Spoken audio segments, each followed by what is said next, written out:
Trade and investment, KwaZulu-Natal.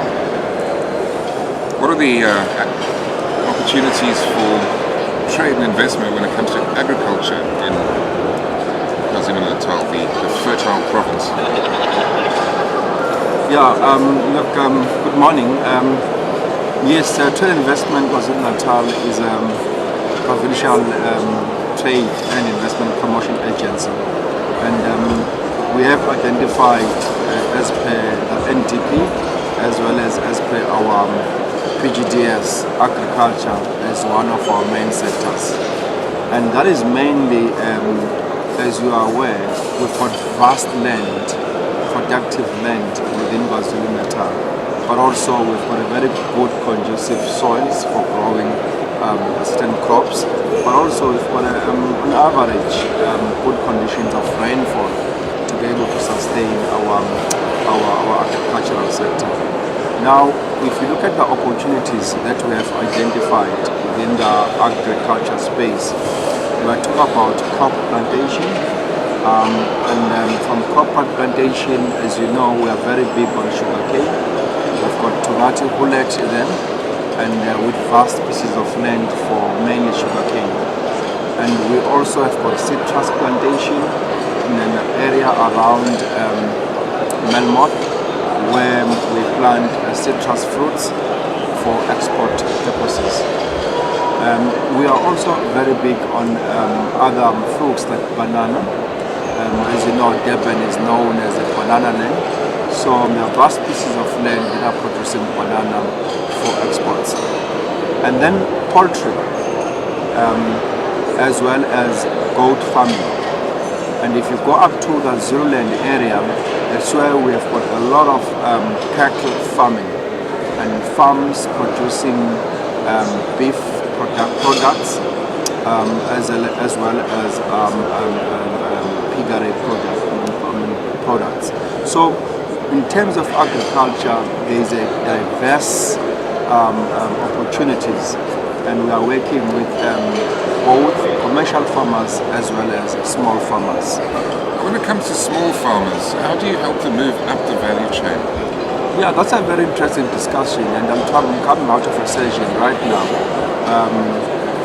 at the conference where the whole discussion is to say we have got communal land and farmers, and in fact the research reveals that most of the fertile land that we have is actually underutilized, and largely that portion of land is actually at the rural areas under the communal land.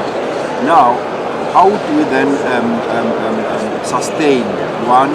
Because most of the communities in rural areas, they farm just for consumption, for subsistence. Right now, you want to take them from that level to a level where they become commercial farmers. So the discussion is to say how to do that, because most of the equity funders and banks won't be able to fund them in terms of equipment and infrastructure that is required to move that level to be able to produce at a commercial scale. And the main risk there is really around land tenure. So the discussion is to say that government needs to provide a lot of support by one, providing infrastructure, either be it irrigation infrastructure and even equipment to the small scale farmers, and then partner them in terms of mentoring with the well-developed commercialized farmers, so that then you take them from one level in terms of providing infrastructure, but also in terms of mentoring, skilling them, and then they will then be able to enter into the main value chain. But a key component around the discussion there is to say this needs to be done at a level of the youth. You must get the youth, get their hands dirty.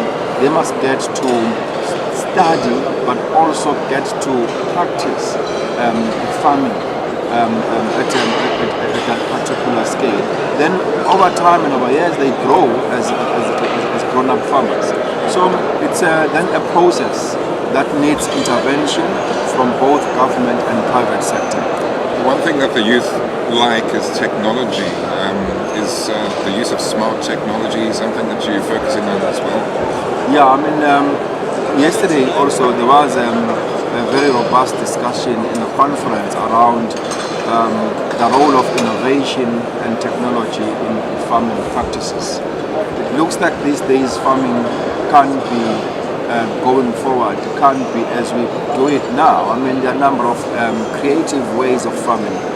And actually, they say you don't even need land now to farm. You can farm on the space. You can farm indoor. The whole thing, concept of hydroponics and so on. But also the research in terms of new breeds and new crops that are coming up, and also information in terms of the fourth industrial revolution. Information that you require to connect and access markets. So there is a great role to be played by technology in terms of emancipating agricultural sector. And how is your organization helping to facilitate the technology transfer?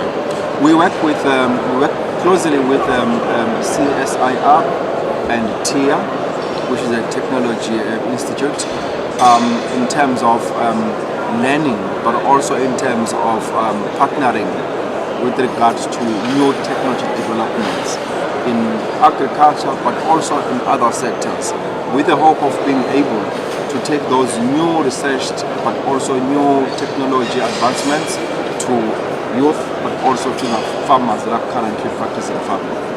So if all these things work out, what's your vision of a transformed agricultural sector? Look, our vision is that the sector shouldn't be seen as a dirty sector. I mean, when we grew up schooling, agriculture was seen as that particular sector where you really need to wear shorts and khaki shorts and be on the ground, and in that format you were not seen as an educated or wealthy person. So it's got to be a transformation wherein you started from at the school level to say, when you are doing agriculture, you are as good as a person doing any other business. So it's not like a particular kind of a business somewhere on the sideline. It's business. So apply the business principles. We are a businessman, we are doing business, we are contributing. So that's the first vision, is to be able to transform the mindset, get youth more involved in agriculture, and then be able to actually have, our department in the province had a one home, one garden concept, wherein it was encouraged that in each and every homestead there must be a garden, a vegetable garden, so that we don't buy, like I grew up in homelands and in the rural areas, things like tomatoes, cabbage, onions, beetroot, carrots, all of those vegetables. My mom was growing those vegetables, so we didn't know the price of those things. But nowadays we are buying almost everything for the kitchen.